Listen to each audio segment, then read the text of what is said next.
வேலுப்பரியின் மௌனத்தீவு தொடர் நாவல். அத்தியாயம் 25. சந்திப்பு. இது ஜோவானாவாகத்தான் இருக்க வேண்டும் என்றெண்ணிய வேலன், இப்படியான ஒரு அசாதாரணமான சூழ்நிலையில் தமது முதல் சந்திப்பு இருக்குமென எதிர்பாராததால் அவளை உற்று நோக்கி ஜோவானா என அழைத்தான். வேலனது மனதில் அவளை ஒரு முழுமையாக மாறுபட்ட தோற்றத்தில், வெற்றியின் சாயலுள்ள மென்மையான தமிழ் பெண்ணைப் போன்று சித்தரித்து வைத்திருந்தான். ஆனால் அவளோ அதற்கெல்லாம் நேர்மாறாக ஒரு திடகாத்திரமான வேகமும் விவேகமும் கலந்த மானிரப் பெண்ணாகத் தோன்றியது நண்பர்களை திகைப்பிற்குள்ளாக்கிவிட்டது. அவளைப் பார்த்தபடியே நண்பர்கள் இருவரும் விரைத்து நின்றபோது, "நீரார்?" என ஜோவானா வேலனை நோக்கிக் கேட்டாள். நான் வேலன். நானும் எனது நண்பர்களும்தான் உன்ற தம்பியை பொறியிலிருந்து காப்பாத்தின நாங்கள். இது மாறன். எங்களை அந்த காட்டு நாய்களிட்ட இருந்து காப்பாத்தினத்துக்கு நன்றி. ஜோவானா எதையும் பொருட்படுத்தாமல், "நீரார்?" என கடுகடுத்த குரலில் வேலனிடம் மீண்டும் கேட்டாள். நான்? வேலனுக்கு அவளது கேள்வி புரியவில்லை. மீண்டும் சற்று கோபமான தொனியில், "நீரார்?" என மிரட்டினாள். ஜோவானா தன்னிடமிருந்து என்ன பதிலை எதிர்பார்க்கிறாள் என்று வேலனுக்கு புரியவில்லை. என்ற பெயர் வேலன். இன்று காலை உனது தம்பியை முட்பொறியில இருந்து விடுவிச்சு வீட்டுக்கு அனுப்பின நாங்கள். உன்னை கூட்டிக் கொண்டு வாரன் என்று சொல்லிப் போனவனை எதிர்பார்த்துக் கொண்டிருக்கிறோம். எல்லோருக்கும் பசித்ததால சாப்பிட ஏதாவது கிடைக்குமோ என்று நானும் மாறனும் வந்து இந்த காட்டு நாய்களிடம் அம்பிட்டிட்டோம். வேலன் பேசிக் கொண்டிருக்கும்போது வேலனை மட்டுமே உற்று நோக்கிக் கொண்டிருந்த ஜோவானா தன் இடுப்புப் பட்டியின் பின்புறத்திலிருந்து இவர்கள் பதட்டத்தில் கீழே போட்டுவிட்ட முயலை எடுத்து நீட்டினாள். உடனடியாக வேறு எந்தப் பேச்சுமின்றி விறுவிறு என்று ஜோவானா நடக்கத் தொடங்க, முயலை கையில் வாங்கிய வேலனும் மாறனும் அவளைப் பின்தொடர்ந்தனர். அந்த இடத்திலேயே பிறந்து வளர்ந்ததாலோ என்னவோ இருளென்பது அவளுக்கு ஒரு பொருட்டாகவே இருக்கவில்லை. சிறிது தூர நடையின் பின் முன்கூட்டியே நண்பர்கள் இருக்கும் இடத்தை அறிந்தவளாய் நண்பர்கள் கூடியிருந்த இடத்தைச் சென்றடைந்தாள். ஜோவானாவின் உதவி கிடைத்ததால் மீண்டும் நண்பர்கள் இருந்த இடத்தை வந்தடைவது சுலபமாயிற்று. ஜோவானாவைக் கண்ட நண்பர்கள் யார் என்று அறியாமல் பதறிப்போய் கையிலிருந்த தடிகளை நீட்ட ஜோவானாவும் தனது வில்லையும் அம்பையும் கண்ணிமைக்கும் நொடிக்குள் கையில் எடுத்து அனைவரையும் நிலை தடுமாறச் செய்துவிட்டாள். உடனே ஓடி வந்த வேலன் நண்பர்களை சமாதானப்படுத்தினான். அங்கே நண்பர்களோடு உட்கார்ந்திருந்த வெற்றியைக் கண்ட ஜோவானா கைகளை வெற்றியை நோக்கி நீட்டினாள். ஓடிவந்த வெற்றி பாய்ந்தேறி அவளது கன்னத்தில் முத்தமிட, அவனைப் பார்த்து சிரித்துக்கொண்டே அவனது நெற்றியில் மறுமுத்தம் அளித்தாள். முதலில் அவர்கள் வந்த நோக்கத்தை அவளுக்குப் புரிய வைக்க வேண்டும். அதற்கு முன் அவற்றையெல்லாம் கூறுவதற்கு இவள் தம் நம்பிக்கைக்குரியவளா என்பதைத் தெரிந்து கொள்ள வேண்டும். உள்ளே நடக்கும் உண்மை நிலவரத்தை அறிய எத்தனித்த வேலன் எங்கிருந்து ஆரம்பிப்பது என்ற குழப்பத்துடன் ஜோவானா என்று பேசத் தொடங்க, தம்பியை கீழே இறக்கி தனக்கு பின்புறமாக நிற்க வைத்துவிட்டு, நிறுத்து என்று கையை முன்னே நீட்டி எச்சரிக்கை செய்தாள். "நீராரு எனக்குத் தெரியாது. நீர் இன்ற வந்ததால உள்ள ஒருத்தன் அடிவாங்கிச் சாக கிடக்கிறான். நீரார்?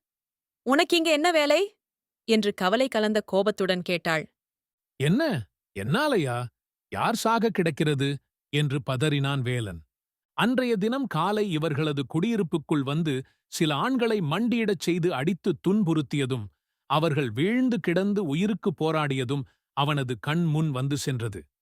அந்த நிகழ்ச்சிக்கும் தமக்கும் என்ன சம்பந்தமென அவர்கள் எண்ணிக்கொண்டிருக்கும்போது, மீண்டும் நீர் ஆர் என்ற கேள்விக்கு இன்னும் மறுமொழி வரவில்லையே என்று கடுகடுத்தாள்.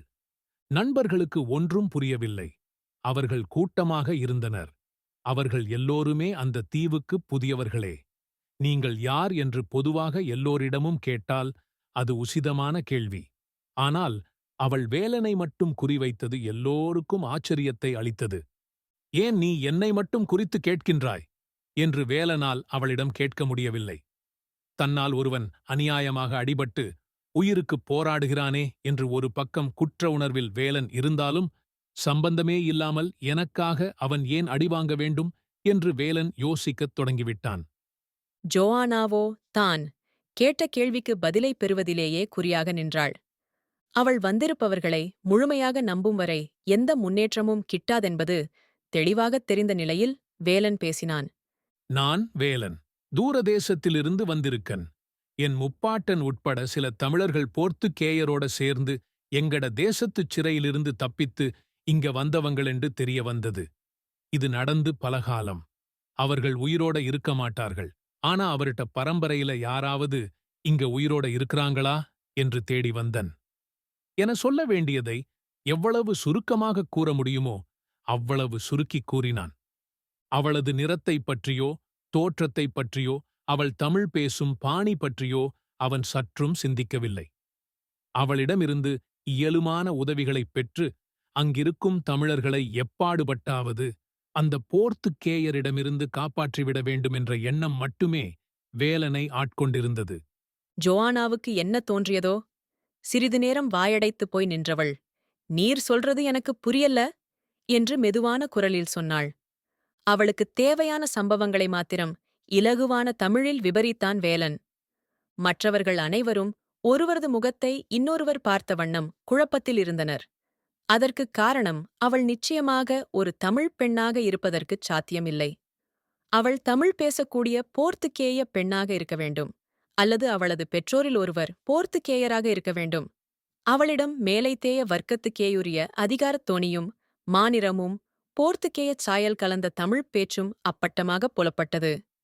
அவளை நம்பிக் கண்மூடித்தனமாகத் தனது கதையைச் சொல்லலாமா என்ற எண்ணம் அவர்களது முகத்தில் பிரதிபலித்தது. ஜோவானாவின் அறிவு கெட்டும்படியாக வேலன் கூறியவற்றையெல்லாம் நம்பலாமா வேண்டாமா என்ற சந்தேகத்துடன் அவள் எதுவும் பேசாமல் சிறிது நேரம் மௌனமாக அவனது முகத்தை நன்கு உற்றுப் பார்த்துக் கொண்டிருந்தாள். பாரி, சாம்பவனின் காதில் மெதுவாக, "ஏன், இவக்கு எங்கள பார்த்தால் மனுஷர் மாதிரி தெரியலையோ? அவனோடையே கதைச்சுக் கொண்டிருக்கா" என்றான். இவ்வாறு அவன் மெதுவாகக் கூறியது நண்பர்கள் அனைவருக்கும் ஓரளவுக்கு கேட்டிருந்தது. "இது இப்ப சரியான முக்கியமான கேள்வியா?" என்று பாரியை அடக்கிய வினோதன், "நீங்கள் யார்? எவ்வளவு காலமா இங்க இருக்கிறீங்கள்? நாங்கள் நல்லெண்ணத்தோட தான் இங்க வந்த நாங்கள். எங்களால உங்களுக்கு எந்தப் பிரச்சனையும் வராது. ஜோவானாவிடமிருந்து ஏதாவது தகவல்களைப் பெற்றுக்கொள்ள வேண்டும்" என்ற நோக்கில் குறுக்கிட்டு வினவினான். வேலன் கூறிய விடயங்களைக் கேட்டுச் சிந்தனையில் ஆழ்ந்திருந்த ஜோவானா, "என்ன?" என்று சொன்னபடி தான் நின்ற இடத்திலிருந்து வெற்றியைக் கையில் பிடித்துக்கொண்டு ஒரு மரத்தின் அடியில் அமர்ந்து கொண்டாள். "சொல்லு, பேச்ச கேட்காம வேலிக்கால பூந்து இங்கால வரைக்கும் வந்துட்டியே, உனக்கு எவ்வளவு தைரியம்?" என்று வெற்றியை அதட்டிக் காதைத் திருகினாள். "நான் இல்ல, நான் இல்ல. இந்தா, இவர்தான் என்ன தூக்கி எடுத்தவர்" என்று கூறிக்கொண்டே வினோதனைச் சுட்டிக்காட்டினான் வெற்றி. ஜோவானாவின் பார்வை வினோதனின் பக்கம் சாய்ந்தது. "என்ன கேட்டீர்? பிறந்ததிலிருந்து நானும் இவனும் உள்ளுக்குள்ள இருக்கிற எல்லாருமே இங்கேதான் இருக்கிறோம். இங்க இருந்து யாரும் வெளிய போக இயலாது. வெளியாக்கள் ஆரும் உள்ள வரவும் கூடாது. நீங்கள் எதுக்கு வந்திருந்தாலும் இதுக்குப் பிறகு இவடத்த நீங்கள் தங்கிறது உங்க எல்லாருக்கும் ஆபத்து. அதோட உள்ள இருக்கிற எங்களப் போல கலப்பு ஆக்களுக்கும் தமிழாக்களுக்கும் ஆபத்து. இதச் சொல்லத்தான் நான் இங்க வந்த நான். நீரெல்லாம் தமிழரண்டு தம்பி சொன்னதுனாலதான் இப்ப நீங்க உசிரோட மிஞ்சிக் கிடக்கீங்கள். இங்க இருந்து இப்பவே புறப்படோணும். எங்கள பத்தியோ எங்கட கூட்டத்த பத்தியோ நீவீர் வெளிய ஆரோடையும் பேசக்கூடாது. இது எண்ட எச்சரிக்கையாக்கும்" என்று அதட்டலாகக் கூறியபடி தம்பியை கூட்டிக் கொண்டு செல்வதற்கு தயாரான ஜோவானா இருந்த இடத்திலிருந்து எழுந்தாள். இவர்கள் எதிர்பார்த்த எந்தப் பதிலும் அல்லது தகவலும் அவளிடமிருந்து கிடைக்கவில்லை. இதனால் நண்பர்கள் அவளை எப்பாடுபட்டாவது சமாதானம் செய்து உள்ளே நடந்தவற்றை அறிந்து கொள்ள முயற்சி செய்தனர். மேலும் இருட்டிக் கொண்டே சென்றது. ஆனால் அந்த இருளைப் பார்த்தோ தன்னைச் சூழ்ந்திருக்கும் 6 ஆடவர்களைப் பார்த்தோ அவள் சற்றும் பயப்படவில்லை. வேலியின் துவாரத்தினூடாகத் தீப்பந்தங்களின் வெளிச்சம் வந்து கொண்டிருந்தது. மங்கலான ஒளியில் மாநிறம் கொண்ட ஜோவானாவின் முகம் சற்று தெளிவாகத் தென்பட்டது. அவளுடனான பேச்சை நீட்டிக்க அது ஒரு நல்ல கேள்வியாக இருக்கும் என்று நினைத்த பாரி, "நீங்க பார்க்க போர்த்துக்கேயர் மாதிரி தெரியுறீங்கள். வெற்றி தமிழன் போலத் தெரிகிறான். உடைகளும் வித்தியாசம். எப்படி?" என்றான். ஏற்கனவே குழப்பத்திலிருந்த அவளிடம் அந்த நேரத்தில் கேட்கத்தக்க கேள்வி இதுவா என்று நண்பர்கள் அனைவரும் ஒருவரை ஒருவர் உற்றுப் பார்க்க, "நான் என்னேண்டு சொல்லுற?" என்று கூறி தான் அமர்ந்திருந்த மரத்தின் மீது சாய்ந்து கொண்டாள் ஜோவானா. அந்தக் கேள்வியால் அவளது மனதில் எழுந்த விரக்தியும் கவலையும் அவள் முகத்தில் பிரதிபலித்தது.